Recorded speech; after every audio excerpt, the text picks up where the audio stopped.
জমজম একটা কূপ, 1400 বছর না, তারও অনেক পুরনো। দুনিয়ার হাজারো পানির উৎস শুকিয়ে গেছে, কিন্তু জমজম আজও একই গভীরতায়, একই স্বাদে, একই শক্তিতে বয়ে যাচ্ছে। বিজ্ঞানীরা পরীক্ষা করে দেখেছে এই পানিতে এমন কিছু খনিজ আছে যা পৃথিবীর কোনো পানিতে নেই। এতে নেই কোনো ব্যাকটেরিয়া, এতে নেই কোনো নষ্ট হওয়ার উপাদান।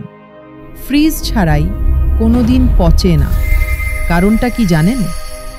যখন ইব্রাহিম আলাইহিসসালাম তার স্ত্রী হাজেরা আর সন্তান ইসমাইলকে মরুভূমিতে রেখে গিয়েছিলেন, পিপাসায় শিশুটির কান্না আকাশ ছুঁয়ে গেল। আর তখন পৃথিবীর বুক ফেটে বেরিয়ে এলো পানি।